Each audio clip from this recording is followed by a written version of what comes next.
Sacharon ou la Vinbrata Alachot, c'est la page 318, 4 lignes par le bas. Venoda qui inikata klipot ma'achorai.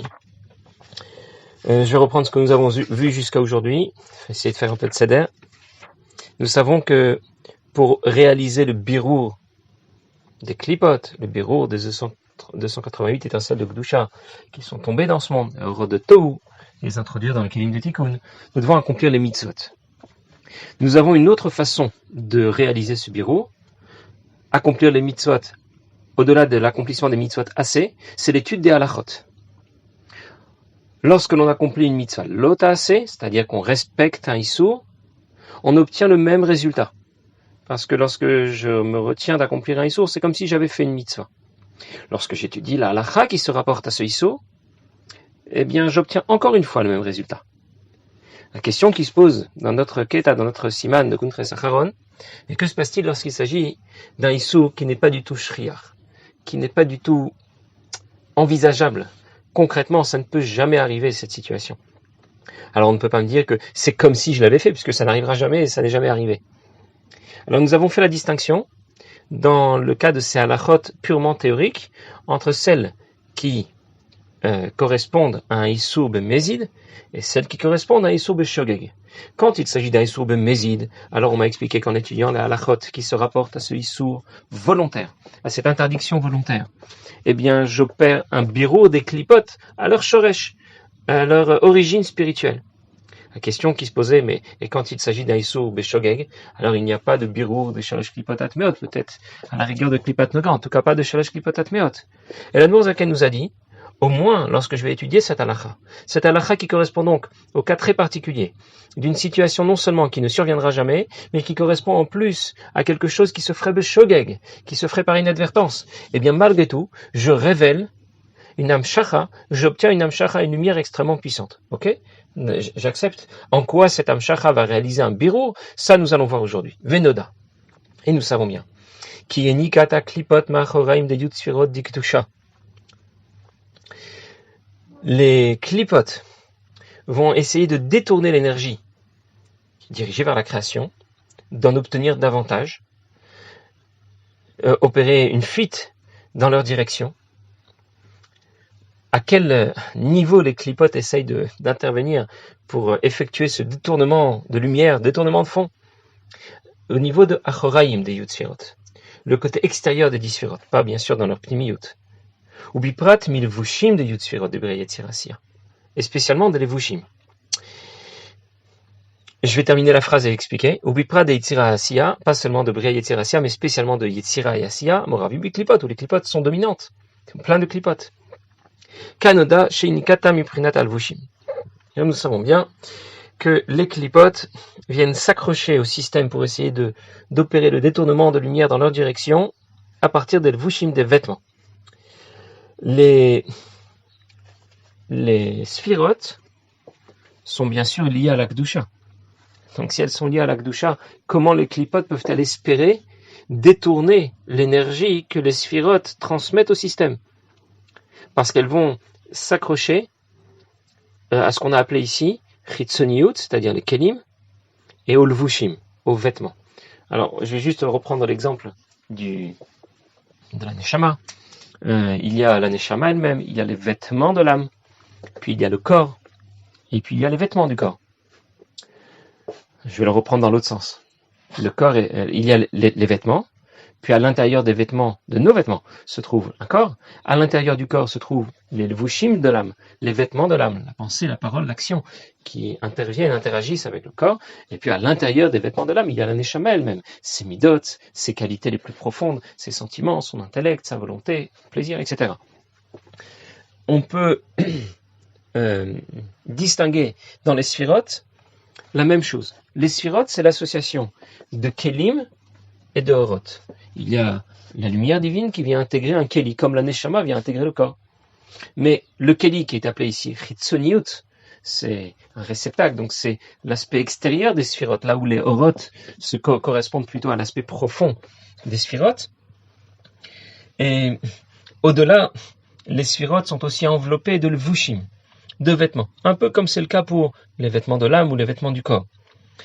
Je reviens maintenant à notre sujet. Les clipotes ne peuvent pas venir détourner la lumière divine qui est apportée au système directement depuis la Kedusha. Elles doivent donc passer par derrière en quelque sorte.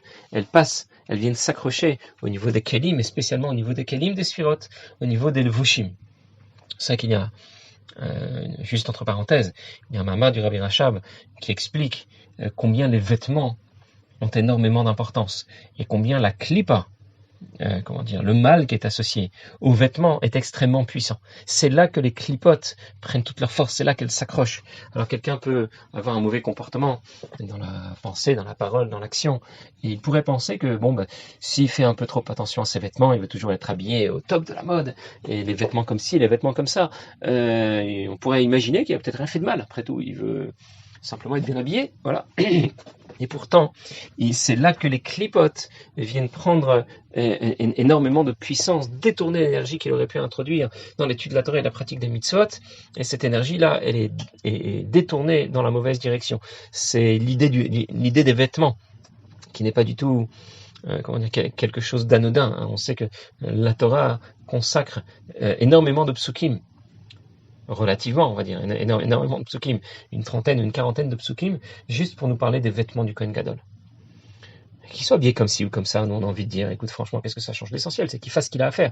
Ses vêtements, tant mieux, tant pis, et pourtant non. On y consacre des dizaines de psukim, et on nous dit que s'il lui manque un seul de ses vêtements, alors qu'il a tout accompli comme il fallait, chayav mita, pas moins, ni plus ni moins, il mérite la mort. Pourquoi? Parce qu'il lui manque un vêtement. C'est là que l'on comprend que les vêtements, c'est pas juste une apparence. On s'habille comme on veut, et si je veux mettre ma tête et mon cœur là-dedans, j'ai rien fait de mal. Pas du tout.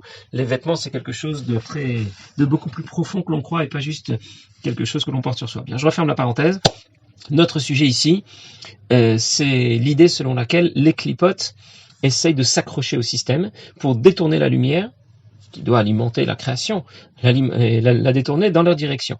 Où vont-elles essayer de s'agripper, de s'accrocher au système pour opérer la fuite qu'elles veulent obtenir? Du côté des Kelim des Sphirot, des Levushim des Sphirot. Et maintenant, nous en venons à ce que nous voulions dire. Vaïdé, c'est qu'Alachot Bedibour ou Marshava. Et lorsque quelqu'un va étudier la Torah, que ce soit Bedibour, que ce soit Bemarshava, que ce soit en pensée ou que ce soit en parole, mitparshim ou mitpardim me'akdusha. On vient déconnecter les clipotes qui ont essayé de s'agripper au système. On vient les écarter en révélant cette lumière dont on a parlé. Eh bien, cela vient affaiblir les clipotes à un niveau bien sûr beaucoup plus spirituel, comme je connais au Tikkunim, il y a même dans la Afrash, c'est comme ça que c'est rapporté dans le Zohar, dans les Tikkunim, que l'effet de la lumière divine que l'on a révélée va séparer les clipotes et les affaiblir. Mais l'effet est ici très général. C'est-à-dire que je suis simplement en train d'étudier une halakha où j'y pense. C'est une halakha, c'est vrai, qui ne se produira jamais. Ça ne correspond même pas à un issour mésid, un issour volontaire. Et pourtant, la lumière que je révèle, parce que cette halakha est l'expression de la sagesse de Dieu, de la volonté de Dieu, va permettre d'affaiblir les clipotes, de les détacher de là où elles ont voulu s'agripper, s'accrocher au système.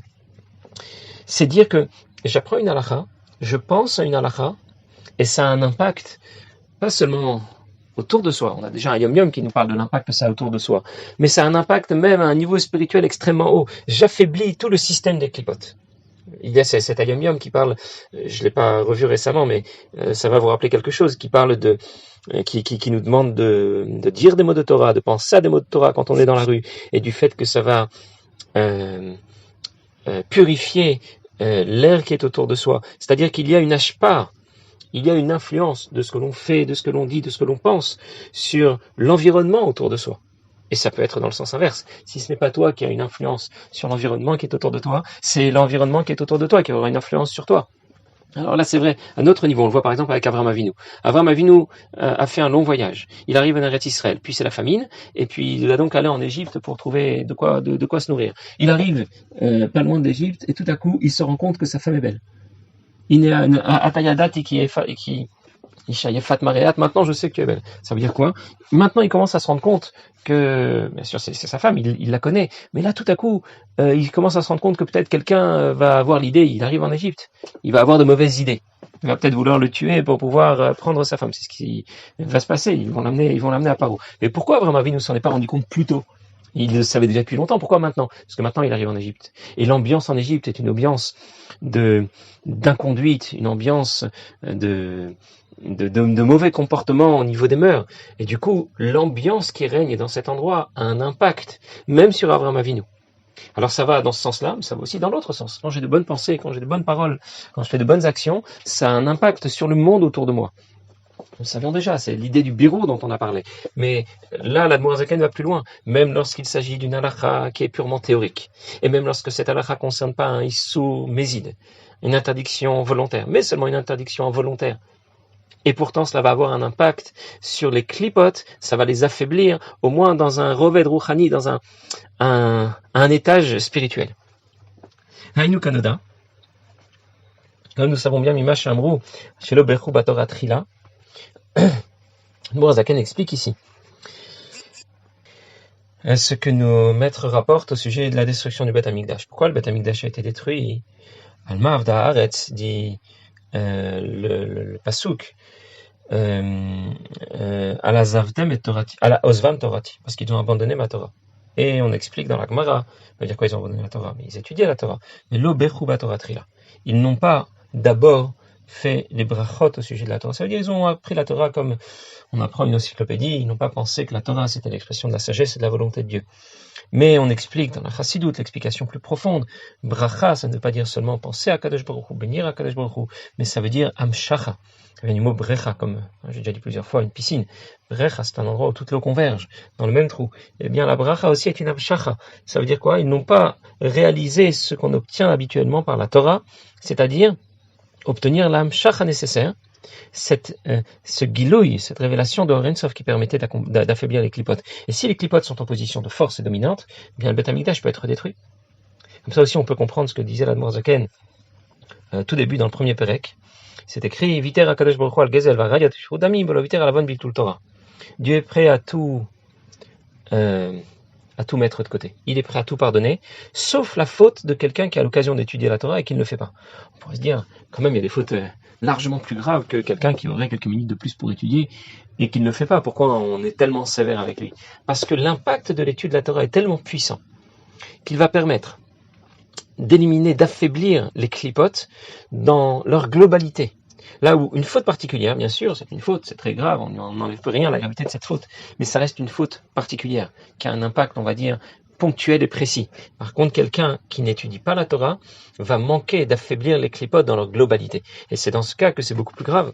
Dans ce cas, on augmente les nikas des clipotes, le fait que les clipotes vont obtenir davantage d'énergie, beaucoup plus que si c'était par une faute tout à fait particulière. Et donc, grâce à la lumière que l'on a révélée en étudiant, c'est à la halachot tout à fait particulière, purement théorique, qui ne concerne même pas un issur mésid, mais un issur shogeg, involontaire. Eh bien, la sagesse divine que l'on révèle à travers l'étude de cette halakha va faire le birur des klipotes. Ve'am shachazuna asay de dukana elyon shel adam. On a déjà évoqué cette idée. Dukana elyon, c'est le shoresh de notre neshama, l'origine de notre neshama, qui elle aussi étudie cette halakha pendant que moi je l'étudie dans ce monde. Et du coup, lorsque elle étudie cette halakha, la même que celle que moi j'étudie, mais bien sûr à un niveau beaucoup plus haut et beaucoup plus profond, eh bien cela va provoquer le birur des klipotes à un niveau supérieur, un niveau extrêmement haut, très et spirituel. Le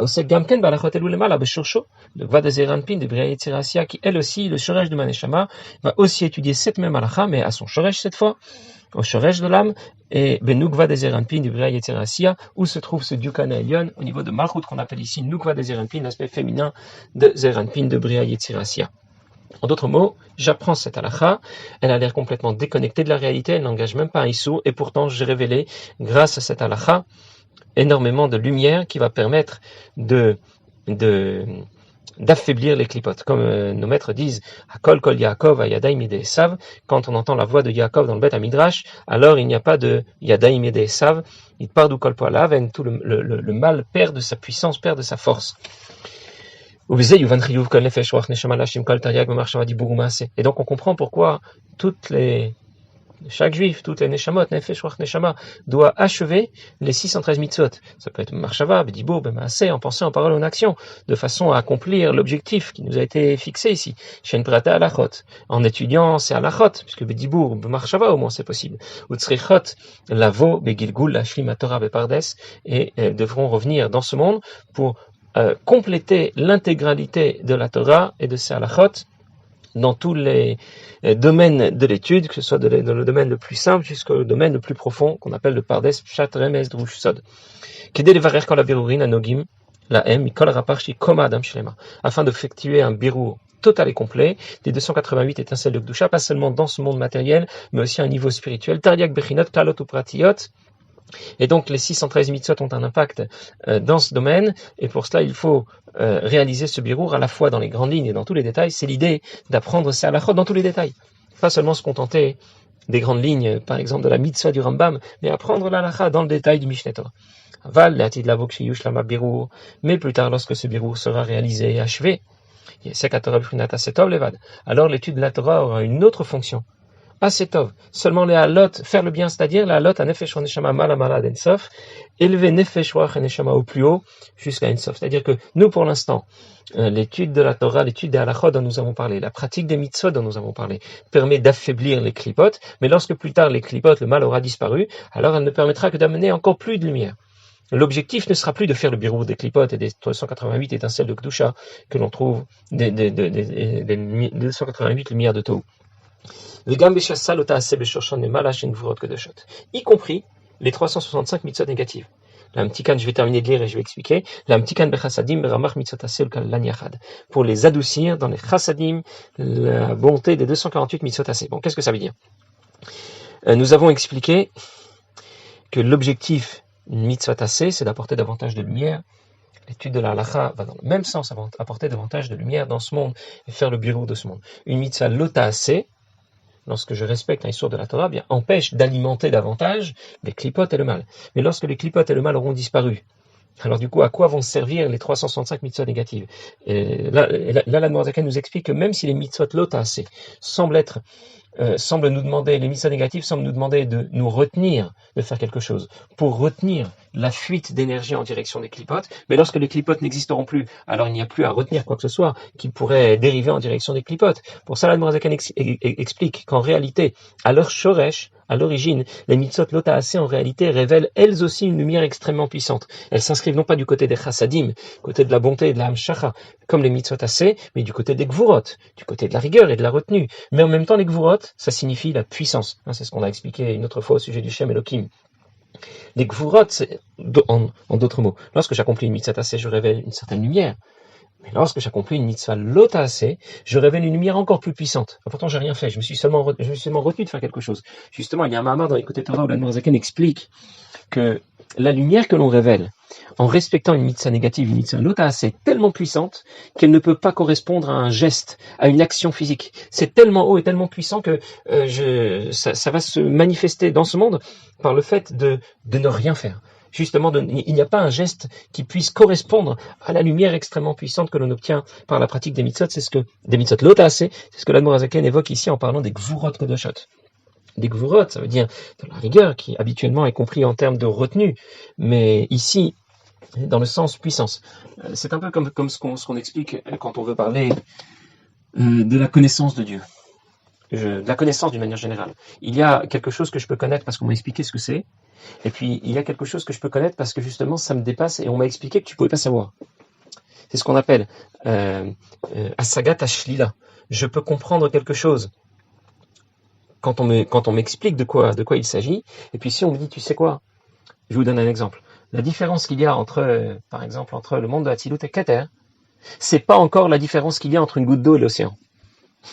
J'ai pas dit quelle était la différence entre les deux. J'ai dit qu'est-ce que c'était pas. C'est pas encore ça.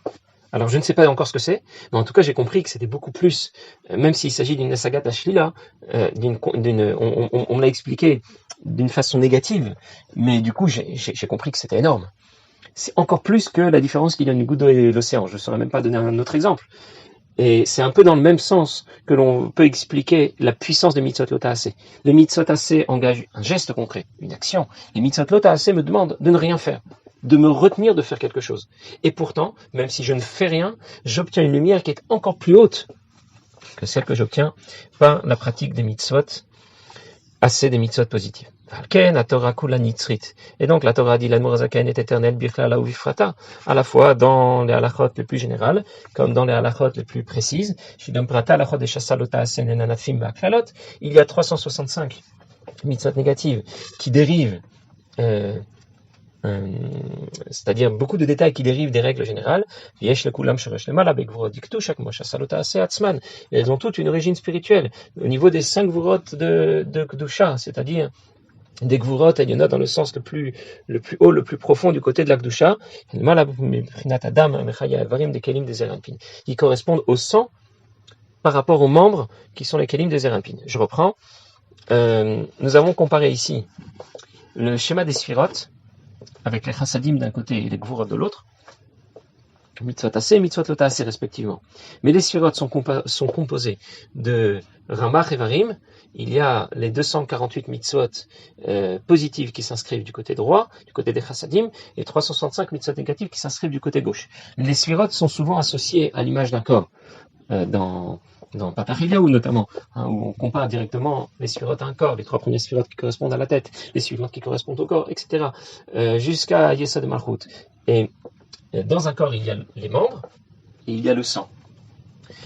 Qu'est-ce qui semble le plus en action? Qu'est-ce qu'on voit davantage? C'est les membres du corps. Je vois les mains bouger, les pieds bouger. Mais en vérité, qu'est-ce qui apporte la puissance à tout le système? C'est le sang qui circule à l'intérieur. Et les 365 mitzvot négatives correspondent dans la représentation du corps aux 365 nerfs et vaisseaux, là où les 248 mitzvot positives correspondent aux 248 membres du corps.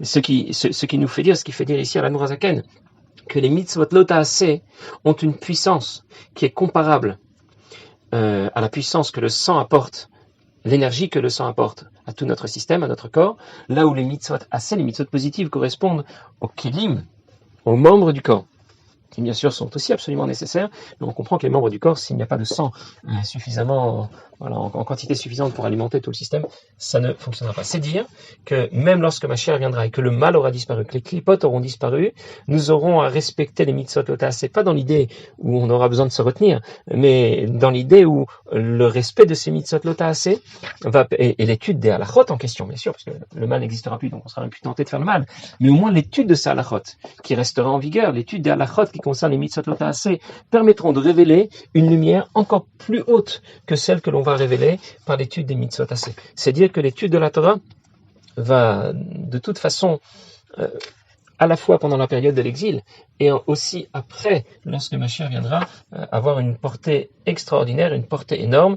Et comme cela, l'Admor HaZaken conclut ce Keta qui nous parlait de la valeur, de l'importance majeure qu'il y a, non seulement bien sûr de respecter le mitzvot, ça nous l'avons appris dans le Keta précédent, mais aussi d'apprendre les halachot. Pas seulement les halachot qui ont une application concrète, parce que souvent quand on apprend des halachot, on va se retrouver dans une situation à dire bon mais ça arrivera jamais quoi. C'est pas la peine de continuer à parler, passe à autre chose parce que cette situation dont tu nous parles, ça arrivera jamais. Et c'est ça que voulait dire ici l'Admor HaZaken dans ce Keta, même si c'est halachot que l'on est en train d'étudier dans tous les détails, ça va jamais survenir un cas pareil. Et donc on apprend ça vraiment sur un plan purement théorique. Et c'est même pas quelque chose qui est véritablement, c'est même pas une chose que l'on, qui correspond à un issour que l'on ferait volontairement. Malgré tout, il y a là une puissance extraordinaire dans l'étude de ces halachot qui permettra pour l'instant de faire le birour des clipotes, un roved rouchani, un étage spirituel très haut, mais même lorsque Mashiach viendra, permettra d'obtenir encore plus de lumière que nous le ferons l'étude des halachot qui concerneront les mitzvot aseh. C'est dire combien cela a de valeur, combien on doit étudier la Torah en général et les halachot en particulier, même lorsque celles-ci n'ont pas d'application concrète et directe. Voilà, je vous souhaite une bonne journée et